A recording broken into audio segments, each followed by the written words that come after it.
हमारे चैनल को सब्सक्राइब करें और बेल आइकन दबाएं।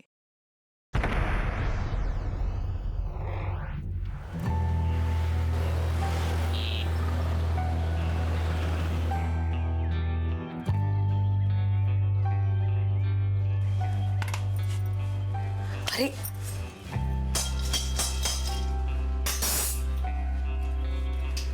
पारुल, पारुल कब तक सोगी?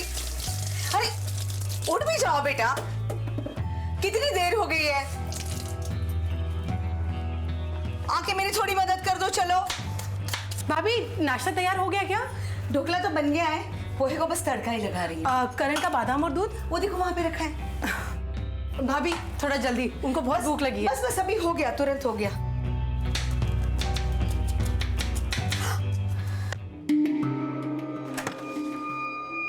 इतना दिन निकल आया है, अब तक सोए पड़े हैं।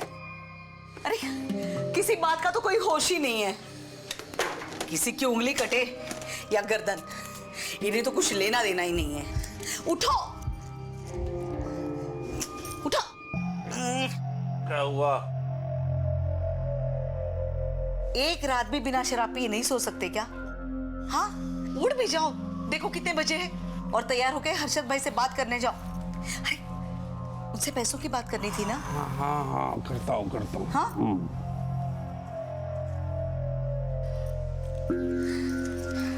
नौकरानी सी हालत बन के रह गई है मेरी। बस इतना सा बेटाइम नहीं करवानू, जल्दी से फिनिश करो। स्ट्रॉन्ग बनना है ना, प्लीज प्लीज प्लीज जल्दी से थोड़ा सा। नहीं पीना मम्मी, मुझे पसंद। अरे बेटा तू आ गई? बेटा तू ही बोले से जल्दी से दूध फिनिश करने के लिए। करण जल्दी से दूध फिनिश करो। हाँ पी रहा हूँ। अरे वाह, कल से तेरी ड्यूटी। हाँ बदमाश। दीदी चॉकलेट बना। ये लो शैतान। बस एक। केटलो खाएशा मोटू। एक तो छुप छुप कर मैं आपके लिए चॉकलेट लाती हूँ और आप मुझे नाटक दिखा रहे हो। नहीं एक नहीं, मुझे और चाहिए। मैं जानता हूँ आपके पास और है। अरे नहीं है मोटू, सच में नहीं है, लेकिन मुझे चाहिए। अच्छा बाबा ठीक है, आज ना मेरे आईएएस के मॉक टेस्ट के रिजल्ट्स हैं, तो अगर मेरा रिजल्ट अच्छा आया तो मैं तुम्हारे लिए ना एक बड़ा सा चॉकलेट का डिब्बा लेकर आऊंगी। ठीक है चलो अब ट्यूशन जाओ। बाय करण। बाय। संभाली नहीं जाजे बेटा। बाय।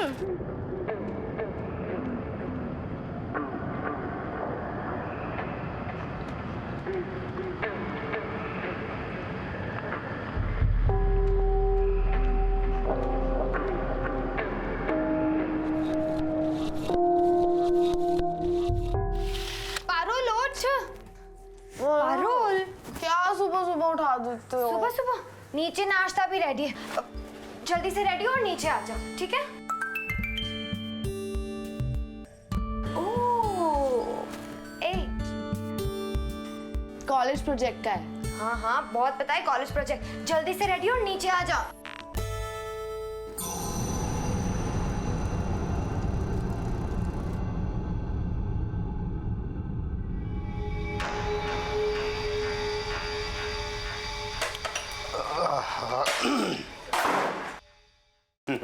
चाचू आपने नाश्ते से पहले वाली दवाई ली? अरे भूल ही गयो। खबर है छती। ये लीजिए आपकी दवाई और ये ठंडी चाय, जैसे आपको पसंद है। हमारी मालिनी एक नंबर, पढ़ाई में भी अव्वल और घर काम में भी अव्वल। और अब तो आईएएस ऑफिसर बनने वाली है। पढ़ी लिखी लड़कियों की बहुत डिमांड है। देखना इतने बड़े घर का रिश्ता लेके आती हूँ तेरे लिए। क्या चाची हमेशा शादी शादी और पैसा ही सब कुछ होता है क्या? मैं आईएएस ऑफिसर बनकर फिर देश की सेवा करूंगी। हाँ बहुत देश की सेवा करेगी। आईएएस बनते ही लव मैरिज और फिर पति की सेवा करना। अरे नहीं, लव मैरिज क्यों? हम लोग है ना अच्छा रिश्ता देख के ठाट से तेरी शादी करेंगे। मुझे शादी नहीं करनी। वेरी गुड, मेरी शादी करा दो किसी हैंडसम अमीर लड़के के साथ प्लीज। हाँ हाँ इसी की शादी करा दो। मुझे ना लेट हो रहा है, मेरे मॉक टेस्ट के रिजल्ट्स हैं आज। अरे ऑल द बेस्ट तो बोलो, रिजल्ट है। All the best. Thank you thank you. चलो बाय बाय। ले हाँ हाँ नाश्ता करी? घरे दे दो। बाय।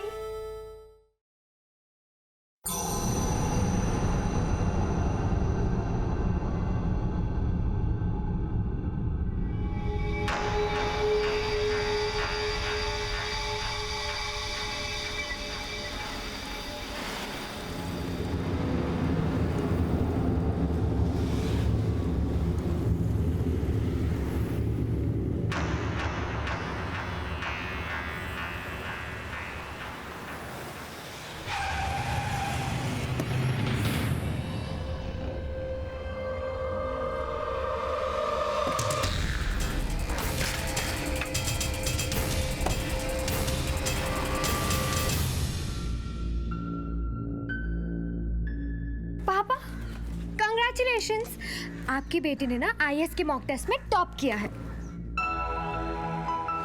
चलो चलो अब अंदर चलिए, सेलिब्रेट करना है, सबको मिठाई भी तो खिलानी है। चलिए पापा।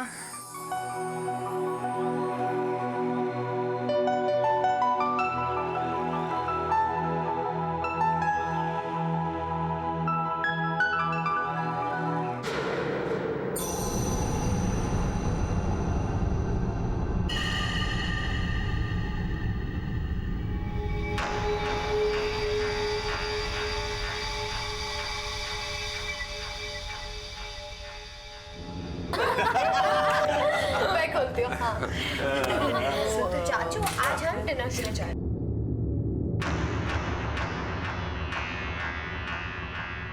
आज की पार्टी पता है गिफ्ट है। गिफ्ट?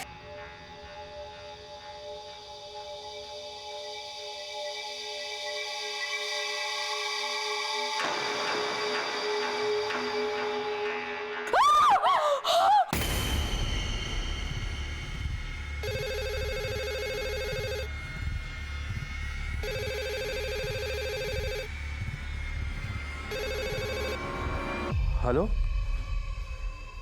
हाँ हाँ, हर्षद तेरे लिए फोन है। हाँ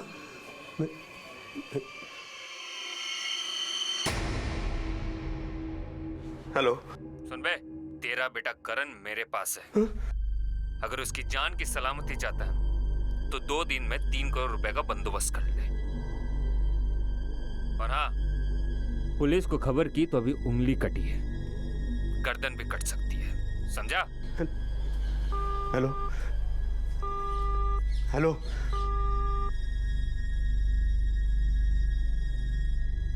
किसका फोन था? अपहरण अलग अलग प्रवृत्तियों से किया जाता है, कभी फिरौती के पैसों के लिए, कभी देह व्यापार के लिए, तो कभी बदले की भावना से।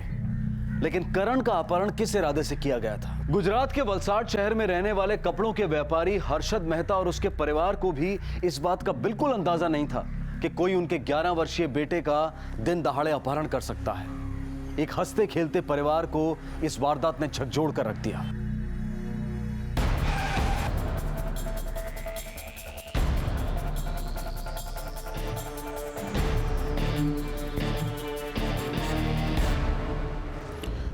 आपको किसी पे कोई शक, किसी से कोई जाती दुश्मनी? नहीं, दुश्मनी तो किसी से नहीं है, पर धंधे में कंपटीशन है, कुछ लोग जलते भी होंगे। आप में से इसे किस किस ने छुआ है? मैंने। देवेन, इनके फिंगरप्रिंट्स ले लो, फिंगरप्रिंट्स एलिमिनेशन के लिए।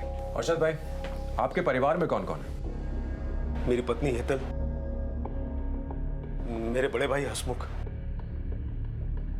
शेफाली भाभी और 2 भतीजे हैं, मालिनी और पारुल।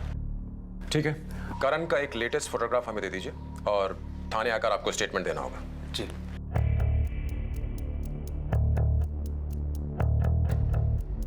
फिंगर को फॉरेंसिक टेस्ट के लिए भेज दो और अर्शद मेहता के लैंडलाइन नंबर के कॉल रिकॉर्ड्स निकलवाओ। चेक करो कि किडनैपर्स ने उन्हें किस नंबर से कॉल किया था, और हाँ, उस नंबर के कॉल रिकॉर्ड्स भी निकलवाओ। और साथ ही साथ चूंकि करण ट्यूशन से गायब हुआ है तो वहां जाकर के भी चेक करो, और मेहताज के नंबर को 24 आवर्स सर्वेलेंस पे रखो, याद रखना।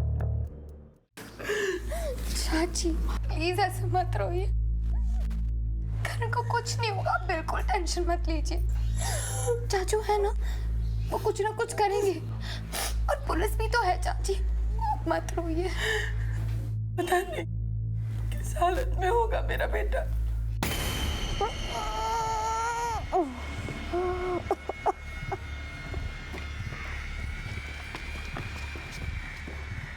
करण को कितने बजे छोड़ा था? लगभग 11 बजे साहब। अकेले? कोई दूसरा बच्चा नहीं गया उसके साथ? नहीं साहब। 11 बजे के बाद आप क्या कर रहे थे? साहब 11 बजे के बाद करण के बाद वाले बच्चों को पढ़ा रहा था। आप चाहे तो बच्चों से पूछ सकते हैं साहब। देवेन। जी सर।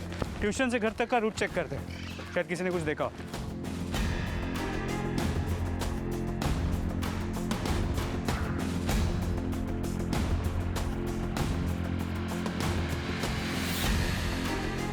गाड़ी रुको, गाड़ी रुको। देवेन फोटो देना। कहाँ मिली है साइकिल? यहीं मिली साहब, मैं साफ सफाई कर रहा था तो निकाल के बाहर रख दिया। हाँ सर, करण की साइकिल मिल गई है। जीटी रोड और अंबावाड़ी के बीच के स्ट्रेच पर है। गुड, वहाँ आसपास लोगों से पूछताछ करो, शायद कुछ और पता चले। Sachdev, yes sir. Forensic team को इन्फॉर्म कर दो। ओके। देवेन, वो दुकान बिल्कुल सामने है, शायद उसने कुछ देखा हो। पूछ पे। चलिए सर। हाँ साहब, 2 आदमी थे। वो दोनों आदमी बच्चे को गाड़ी में बिठाकर अंबावाड़ी की ओर चले गए। क्या वो यही बच्चा था जिसे वो उठा कर ले गए? साहब ये तो मैं ठीक से नहीं बता सकता क्योंकि दूरी इतनी थी कि शक्ल नजर नहीं आ रही थी। गाड़ी कौन सी बताई तुमने? सफेद कलर की, वाइट। और साहब भार्गव की गाड़ी थी इसलिए थोड़ा सा ध्यान गया। गाड़ी का नंबर देखा था तुमने? साहब MH या ऐसा कुछ था। सारे शहर में खबर कर दो, हर चेक पोस्ट पर बच्चे का फोटो होना चाहिए। गाड़ी का नंबर तो बदला भी जा सकता है। एक काम करो, हर सफेद छोटी गाड़ी को रोको और उससे पूछताछ करो। और हाँ, अंबावाड़ी जाओ, वहां जाकर के भी गाड़ी के बारे में पूछताछ करो। सर। गोकुल बैंक में 30 लाख, ABC बैंक में 45 लाख और प्रेरणा बैंक में 27 लाख। અને આ બધું 10 લાખ। कुल मिलाकर 1 करोड़ 12 लाख। बाकी के कहाँ से आएंगे? हेतल, तुम्हारी बैंक की पासबुक और करण के FD अकाउंट्स के पेपर्स ले।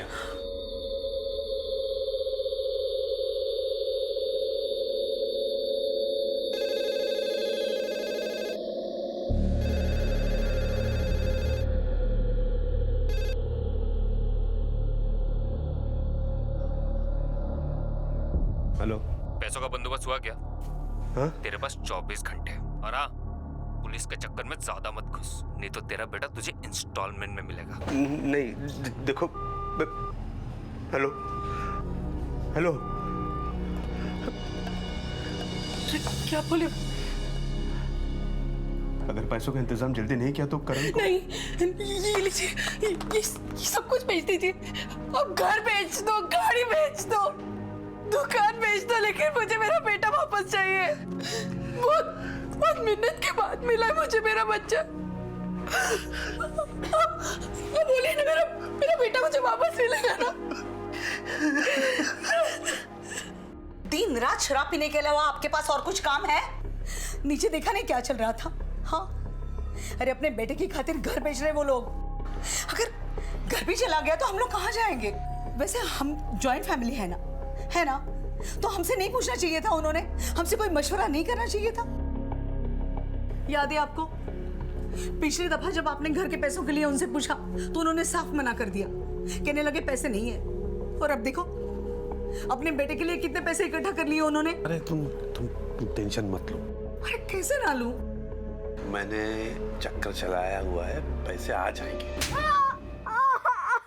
अबे चुप हो जा, वरना ठिकाने लगा दूंगा, समझा?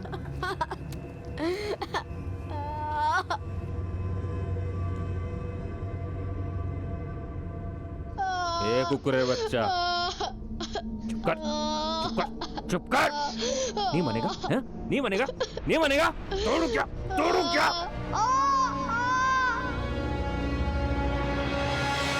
सर, किडनैपर्स का कल रात दूसरा कॉल आया था। पहला और दूसरा कॉल दोनों अलग अलग नंबर से।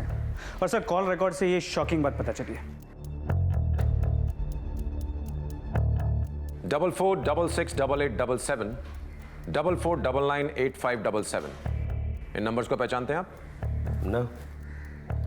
इन्हीं नंबर से आपको किडनैपर्स ने फोन किया था और ये दोनों नंबर आप लोगों के नाम पर है। एक आपके नाम पे अरशद भाई और दूसरा आपके हेतल भाई। आपके डॉक्यूमेंट्स का इस्तेमाल हुआ है अरशद भाई। वापी और सूरत से 2 अलग अलग सिम कार्ड्स खरीदे गए आप लोगों के नाम पर।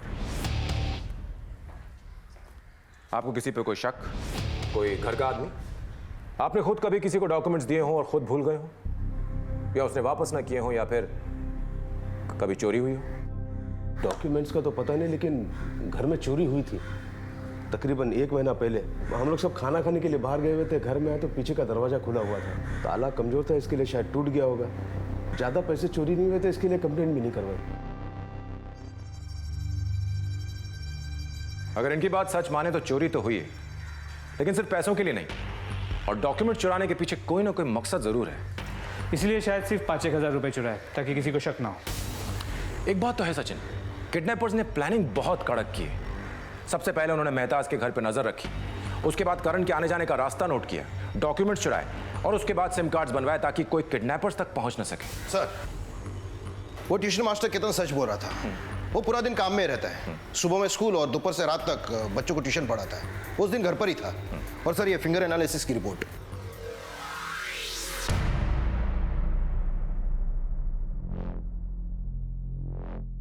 वो उंगली करण की थी नहीं, ये तो किसी मरे हुए बच्चे की जो लगभग 7 दिन पहले मर गया होगा। एक काम करो, मेहता को इन्फॉर्म करो और एक टीम भेजो।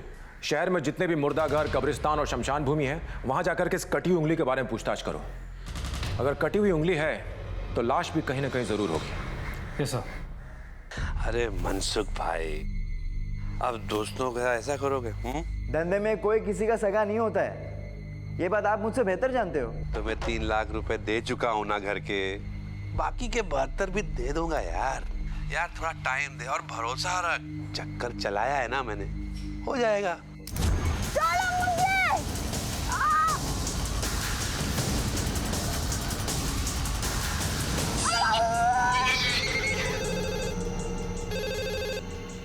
हेलो, तुम्हारे दरवाजे पे और एक तोहफा रखा है, खोल के नहीं देखोगे क्या?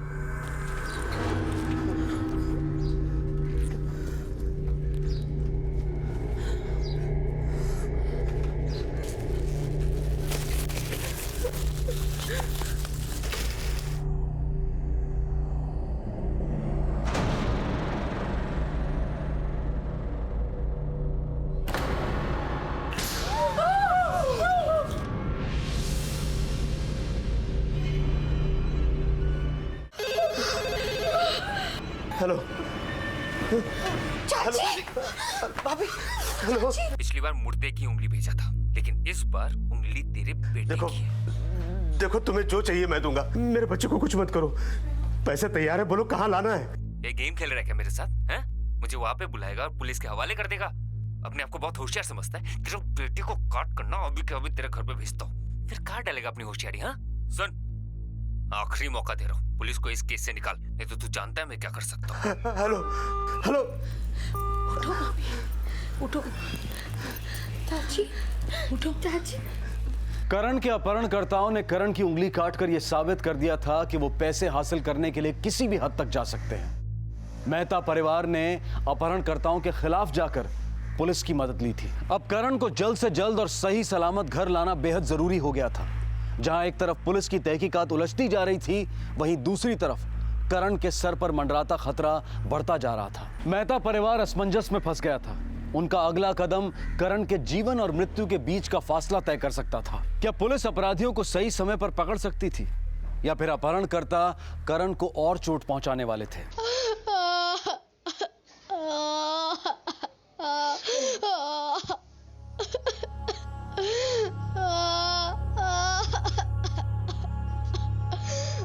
कितनी मस्ती करेगा मोटू?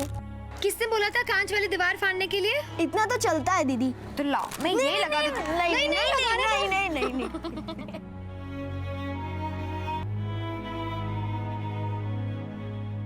चाचू, चाचू, ये किडनैपर्स कुछ भी कर सकते हैं। आप कुछ भी करिए और करण को वापस घर ले आइए चाचू।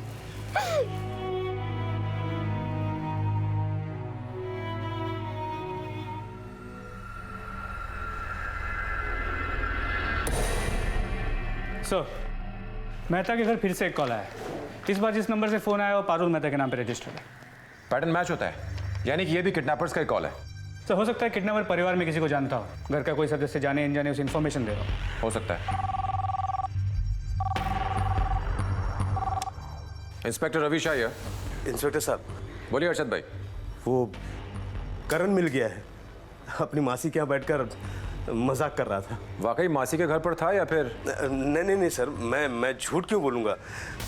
दरअसल आपसे ये कहना था कि हमारा FIR विड्रॉ कर लीजिए। खामखा आप लोगों को हमारे लिए तकलीफ उठानी पड़ी, उसके लिए मैं माफ़ी चाहता हूँ। सचिन, कुछ गड़बड़ लग रही है। अर्शद भाई का फ़ोन था, कह रहे थे कि FIR विड्रॉ करनी है। करण मासी के घर पर था, मिल गए। मुझे लगता है इसे धमकाया गया है। एक काम करो, तुम अर्शद भाई के परिवार के हर सदस्य पर सर्विलेंस लगाओ। सर। कहाँ जा रहे हो तुम लोग? चाचू मैं कॉलेज जा रही हूँ और दीदी का कोई कहीं नहीं जाएगा।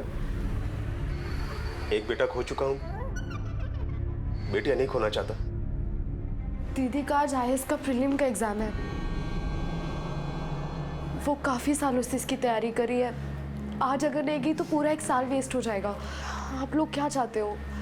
किडनैपर के डर से हम घर पर हैं, एग्जाम तक ना दें? सर मेहता परिवार के हर मेंबर पर सर्विलेंस लगा दिया गया। और उस गाड़ी के बारे में पता चला जिसमें बच्चे को किडनैप किया गया था? नहीं सर, किडनैपर्स की गाड़ी का कुछ पता नहीं चल रहा है। हर जगह से नेगेटिव रिपोर्ट्स ही आ रही है।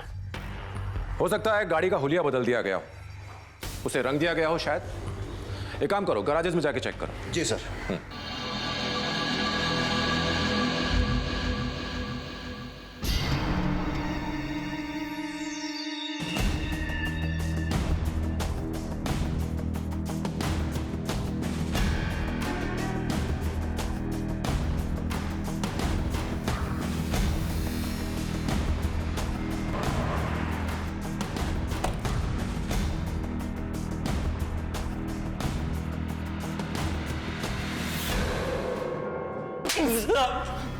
साहब सब बता दो सब। बोल। एक आदमी था, नाम नहीं मालूम, लगभग 2 महीने पहले आया था। एक बच्चे की उंगली चाहिए थी, 1000 रुपये मिलेगा। लेकिन मैं आपको बताऊंगा कैसे? शनिवार को फिर से वापस आऊँगा। वो हर शनिवार को आता था शाम को पता करने के लिए। साहब 2 हफ्ते पहले एक बच्चे की लावारिस लाश आई थी, तो मैंने चुपके से उसकी उंगली काट के रख ली उसके लिए। फिर 2 दिन बाद वो आया, पैसे देकर उंगली लेकर गया। बस सर। स्केच आर्टिस्ट को बुलाओ। साहब 2 दिन पहले एक गाड़ी आई थी और वो गाड़ी वाइट कलर की थी। साहब गाड़ी वो महाराष्ट्र की नहीं, गुजरात की थी। तुम उसे पहचान सकते हो? जी सर। तो एक काम करो, मेरे साथ थाने चलो। स्केच आर्टिस्ट के साथ बैठ के तुम्हें उसका स्केच बनवाना पड़ेगा। Okay sir.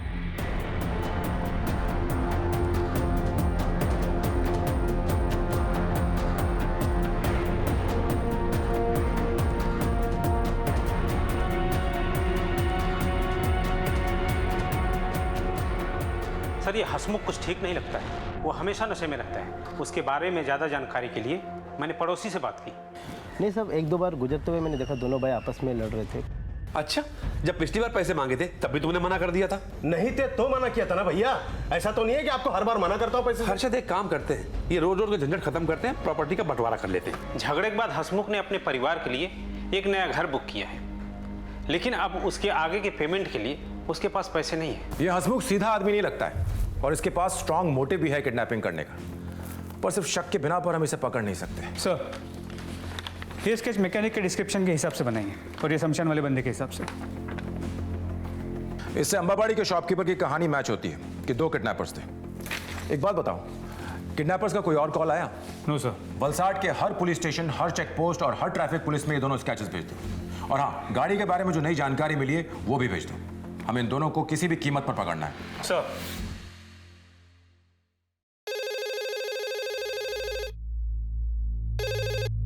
हेलो। हाँ, एक तुम्हारे जिम से फोन। हेलो जी, yeah I want to continue the membership. मैं आने के बाद पैसे दे दूंगी। मुझे phone definitely I will. I am sorry, मुझे फोन आ रहा है। बाय। चाचू कॉल वेटिंग पे था।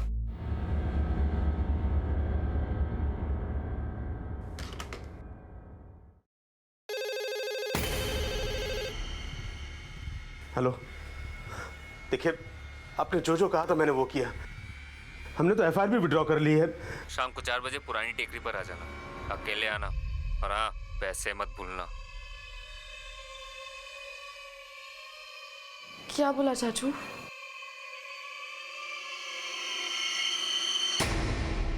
सर एक और कॉल, नंबर शेफाली मेहता के नाम पर है, स्विच ऑफ है। एक प्राइवेट गाड़ी बुलाओ।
सब ठीक हो जाएगा। सिर्फ फोन करना, अपने को पैसा आ जाएगा। बच्चा किधर है? अबे यहीं पर था, सोया हुआ था, मुझे नहीं मालूम अभी कहाँ। क्या है थोड़े से? हाँ। Boss,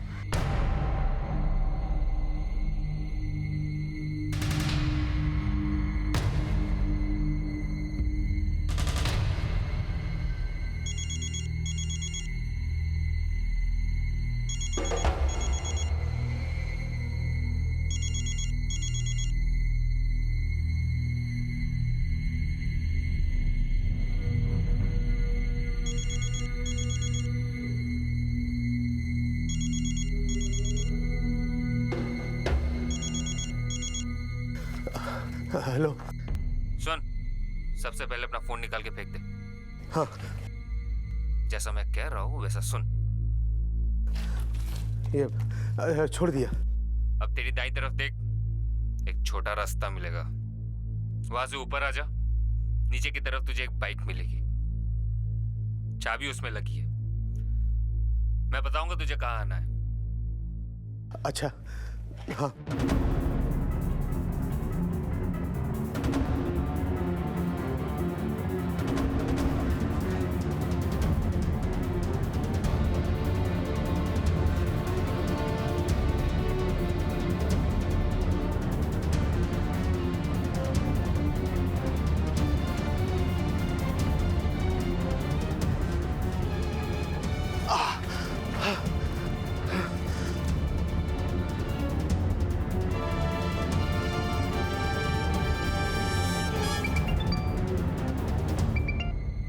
hello. बाइक स्टार्ट कर, 1 किलोमीटर आगे जा, वहां पे एक केले का खेत मिलेगा, वहां पे रोक, मैं वहीं पे मिलता हूँ तुझसे। Nothing sir. सर कुछ नहीं मिला।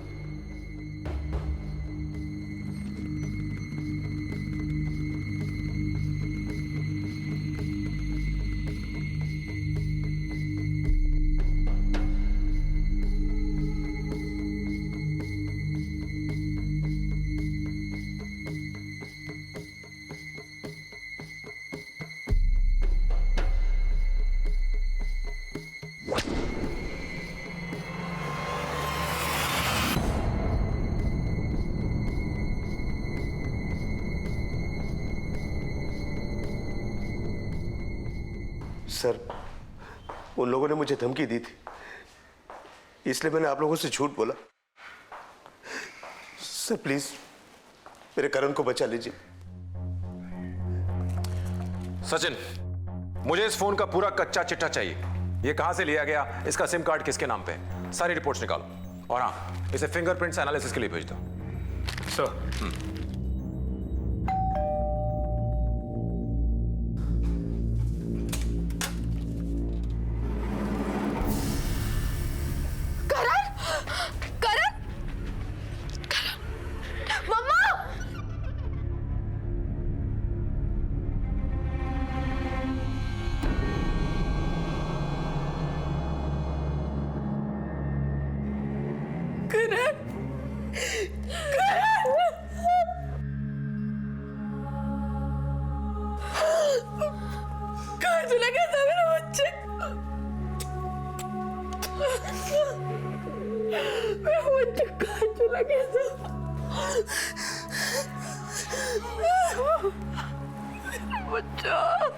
बेटा, अंकल को बताओगे आप, आपको कौन ले गया था, आप कहाँ ले गए थे? मैंने कभी किसी को देखा नहीं, वो मेरे आँख पे पट्टी बांध कर रखते थे। मेरे साथ 2 अंकल रहते थे। एक अंकल हमेशा मारते थे, वो बहुत गंदे थे, और दूसरे अंकल वो भी गंदे थे, और कभी कभी तीसरे अंकल आते थे, वो तो सबसे गंदे थे। उन्होंने बोला कि काट दो इसकी उंगली। अच्छा बेटा, वो इस तीसरे अंकल के बारे में कुछ बता सकते हो? उनका नाम सुना था?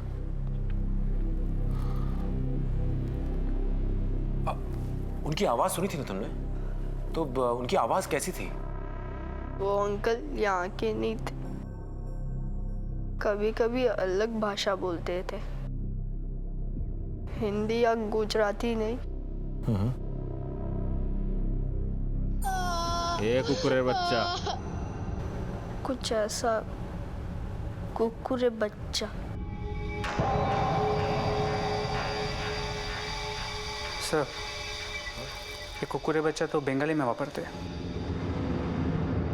करण के अपहरणकर्ताओं ने बड़ी चालाकी से फिरौती के रुपए ले लिए थे, लेकिन मेहता परिवार के लिए उनके बेटे के घर लौटने से बढ़कर और कोई बात नहीं हो सकती थी। लेकिन सवाल यह था कि क्या इसके बाद सब कुछ शांत हो जाने वाला था?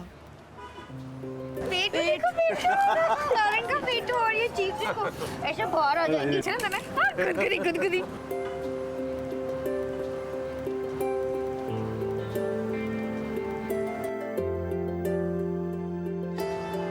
अरे बेटा रुको, मैं ले जाता हूँ। आ जाओ करण, तुम बैठो बैठो। भाई खाओ खाओ, तुम लोग खाओ, आओ जरा। मैं जाता हूँ। आ बेटा, आ जा। खाना पसंद आया? अर्शद, पकड़ जा, अर्शद, अर्शद, अर्शद।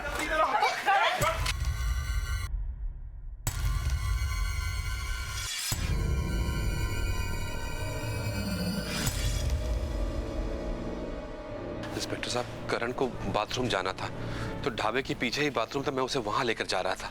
चलो चलो, तुम कर लो, तब मैं हाथ धो लेता हूँ। चल।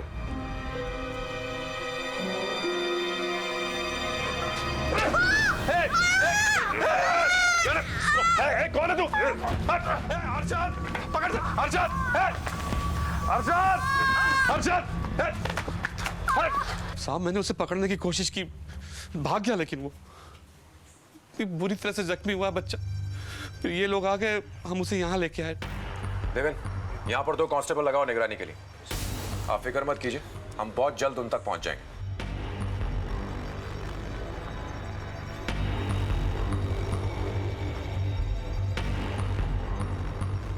करण किडनैप होता है, वापस लौट कर आता है।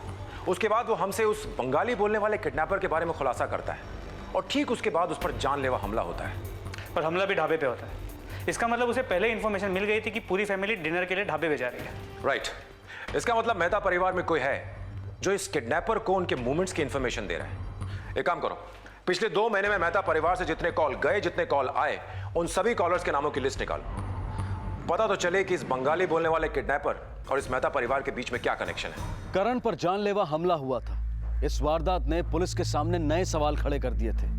क्या करण के अपहरणकर्ता पहले से ही उसकी हत्या करने वाले थे, या फिर करण के बयान के बाद वो चौकन्ने हो गए थे?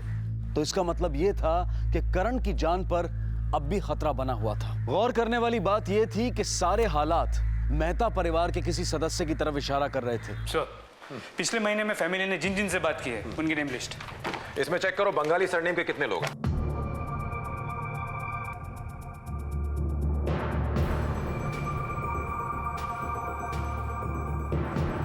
मेरी वाली लिस्ट में सिर्फ एक ही नाम निकला है, भौमिक दास, और इसने सिर्फ एक ही बार कॉल किया है। सर, मेरी लिस्ट में एक भी नाम नहीं है। तो मेरी लिस्ट में एक नाम है, संजय चैटर्जी। इसने कई बार कॉल किया, लेकिन इंटरेस्टिंग बात यह है कि किडनैपिंग के बाद इसने मोबाइल पे कभी फोन नहीं किया, लेकिन लैंडलाइन पे किया। इस संजय चैटर्जी के कॉल रिकॉर्ड्स निकलवाओ और इनको किडनैपर्स के कॉल रिकॉर्ड से टैली करो। मेरी वाली लिस्ट में सिर्फ एक ही नाम निकला है, भौमिक दास, और इसने सिर्फ एक ही बार कॉल किया है। सर, मेरी लिस्ट में एक भी नाम नहीं है। तो मेरी लिस्ट में एक नाम है, संजय चैटर्जी। इसने कई बार कॉल किया, लेकिन इंटरेस्टिंग बात यह है कि किडनैपिंग के बाद इसने मोबाइल पे कभी फोन नहीं किया, लेकिन लैंडलाइन पे किया। इस संजय चैटर्जी के कॉल रिकॉर्ड्स निकलवाओ और इनको किडनैपर्स के कॉल रिकॉर्ड से टैली करो। सर, संजय के कॉल रिकॉर्ड्स और किडनैपर के कॉल रिकॉर्ड्स को कंपेयर करने से पता चला है कि किडनैपर्स ने जहां से रैंसम के लिए कॉल किया था, संजय ने भी वहीं से मेहता के लैंडलाइन पे फोन किया था, और लगभग उसी टाइम पर।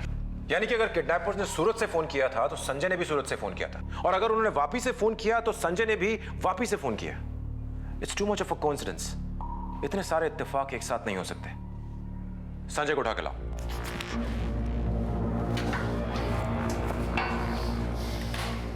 और संजय भाई, क्या करते हो आप? जिम ट्रेनर हूँ, पिछले 4 साल से यही काम कर रहा हूँ। अच्छा, आप बताओ कि पैसे कहाँ रखे? कौन से पैसे? वही जो तुमने हर्षद मेहता से ली, उसके बेटे के अपहरण के। पहचानते हो इस आवाज को? ये क्या बकवास कर रहे हो? भूल गए इतनी जल्दी? अब तुझे पेटा याद है? दोनों पकड़े गए हैं सूरज स्टेशन के पास। संजय अब जल्दी बताओ, क्योंकि अगर हम याद कराने पे आ गए ना बहुत भारी पड़ेगा तुम्हें। ये हमको बोका समझ के रखा है क्या? तुम लोग जो बोलेगा मान जाएगा। क्या सबूत है तुम्हारे पास? क्या सबूत है? हाथ मत लगाना कुकुर बच्चा। बेटा नहीं बस करण, ये बेटा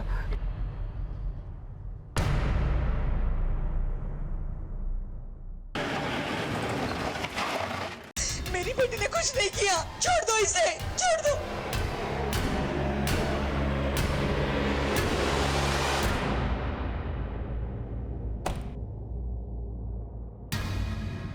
मेरी और संजय की मुलाकात जिम में हुई थी। देखते ही देखते हम दोनों एक दूसरे के करीब आए।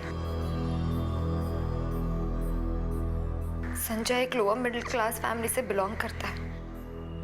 मेरे परिवार वाले कभी नहीं मानते हमारी शादी के लिए। हमारे पास सिर्फ 2 ऑप्शन थे, भागकर शादी करना, वरना किसी भी तरह संजय के पास बहुत सारे पैसे आए ताकि वो मेरा हाथ मांग सके। मुझे पता था चाचू अपने बेटे के लिए कुछ भी कर सकते हैं, इसलिए मैंने ये प्लान बनाया। सबसे पहले चोरी का ढोंग किया, थोड़े पैसे चुरा लिए ताकि चोरी असली लगे। संजय के जिम में अजीब अजीब तरह के लोग आते थे, उसी के जरिए अतुल और पेटिया का कांटेक्ट मिला। फिर अतुल और पेटिया ने अलग अलग शहरों में जाकर डॉक्यूमेंट्स के आधार पर सिम कार्ड लेना शुरू कर दिया। पुलिस को उलझाने के लिए ये जरूरी था। कई बार मैंने परिवार वालों के सामने संजय से बात की, कोड वर्ड में। तुम्हारे जिम से फोन। हेलो जी, yeah I want to continue the membership. Membership continue रखने का मतलब था कि प्लान कंटिन्यू रखना है। सब कुछ सेट था, लेकिन फिरौती के पहले करण वापस घर आ गया। पर किस्मत हमारे साथ थी। पर उस दिन करण ने सबको बता दिया कि किडनैपर बंगाली में बात करता था। कभी कभी अलग भाषा बोलते थे। कुकुरे बच्चा। अब हमारे पकड़े जाने का भी ज्यादा डर था, इसलिए मैंने करण पे हमला करवाया। Perfect plan. बच्चा भी घर वापस आ गया और तुम्हें तुम्हारे पैसे मिल गए। पर किस्मत का खेल देखो। No plan is a perfect plan, miss aspiring IAS officer. दोनों को अलग अलग सेल में डाल दो।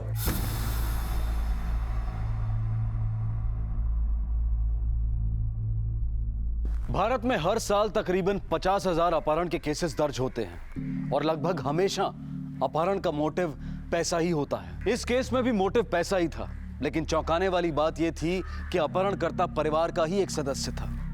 तो क्या आज हम ऐसे समय में आ गए हैं जहां रिश्तों के कोई मायने नहीं है? जिस दिन मालिनी अरेस्ट हुई उसी दिन मालिनी के UPSC के प्रिलिमिनरी एग्जाम का दूसरा पेपर था।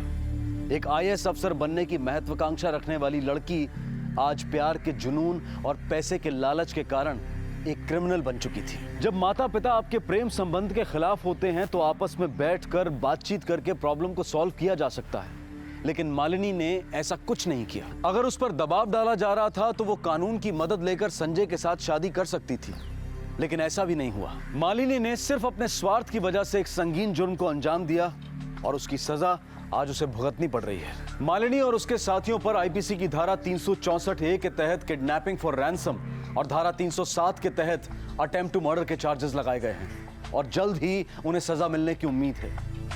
अगर आपकी कोई दिली तमन्ना हो, सपने हो या आप अपने परिजनों से अलग ख्याल रखते हो तो उसके बारे में बातचीत करें, ना कि जुर्म का सहारा लें। बातचीत करने से बात को सुलझाया जा सकता है, अपना तर्क, अपना नजरिया सामने वाले को दिखाया जा सकता है, लेकिन जुर्म का रास्ता आपको एक ऐसे दलदल की तरफ ले जाता है जहां से बाहर निकलना आसान नहीं है। आपसे फिर मुलाकात होगी अगले एपिसोड में एक और चौंका देने वाले केस के साथ।